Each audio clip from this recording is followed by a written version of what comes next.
ಸ್ವಾಮಿ ಏನಾದ್ರೂ ಧರ್ಮ ಮಾಡಿ ಸ್ವಾಮಿ. ಚಿಲ್ರೆ ಇಲ್ಲಯ್ಯ ಸ್ವಾಮಿ, ನಾನ್ ತುಂಬಾ ಬಡವ. ನೀವ್ ದಾನ ಮಾಡ್ದೆ ಮತ್ ಯಾರು ದಾನ ಮಾಡ್ತಾರೆ? ಏನಯ್ಯ ಇಲ್ಲಿ ಬಂದ್ ಕೂತ್ಕೋ. ನೀನು ತಿಂಗ್ಳಿಗೆ ಎಷ್ಟು ಸಂಪಾದನೆ ಮಾಡ್ತೀಯ ಸ್ವಾಮಿ? ತಿಂಗ್ಳಿಗೆ 30,000 ಸ್ವಾಮಿ. ಅಷ್ಟೇನಾ? ಸೀಸನ್ ಇದ್ದಾಗ 50,000 ಸಂಪಾದನೆ ಆಗತ್ತೆ ಸ್ವಾಮಿ. ನಿನಗೆ ನನ್ ಸಂಪಾದನೆ ಎಷ್ಟು ಗೊತ್ತಾ? ತಿಂಗಳಿಗೆ 20,000. ಅದರಲ್ಲಿ ಮನೆ ಬಾಡಿಗೆ ಅಂತ 8,000 ರೂಪಾಯಿ ತೆಗಿ. ಇನ್ನೆಷ್ಟು ಉಳಿತು ಸ್ವಾಮಿ? 12,000 ಸ್ವಾಮಿ.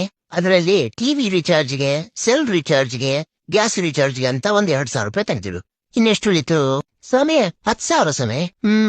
ಅದರಲ್ಲಿ ತಿನ್ನೋದಿಕ್ಕೆ, ಕರೆಂಟ್ ಬಿಲ್ಲಿಗೆ, ಮನೆ ಖರ್ಚಿಗಂತ 4,000 ಹೋಗುತ್ತೆ. ಇನ್ನೆಷ್ಟು ಉಳಿತು ಸ್ವಾಮಿ? 6,000 ಸ್ವಾಮಿ. ಮತ್ತದ್ರಲ್ಲಿ 4,000 EMI ಕಟ್ತೀನಿ. ಎಷ್ಟು ಉಳಿತು ಸ್ವಾಮಿ? 2,000 ಸ್ವಾಮಿ. ನಾನು ಪ್ರತಿದಿನ ಆಫೀಸ್ ಹೋಗ್ಲಿಕ್ಕೆ 2,000 ಪೆಟ್ರೋಲ್ ಖರ್ಚು. ಇನ್ನೆಷ್ಟು ಉಳಿತು? ಇನ್ನೇನು ಉಳಿತು ನಂಗ್ ತೊಳ್ದು? ಈಗ ಹೇಳು, ಬಡವ ನೀನಾ ನಾನಾ? ನೀವೇ ಸ್ವಾಮಿ.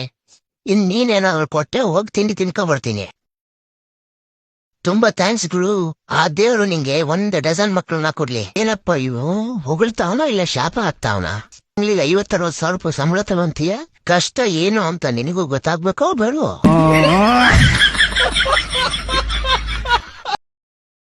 Download ShareChat.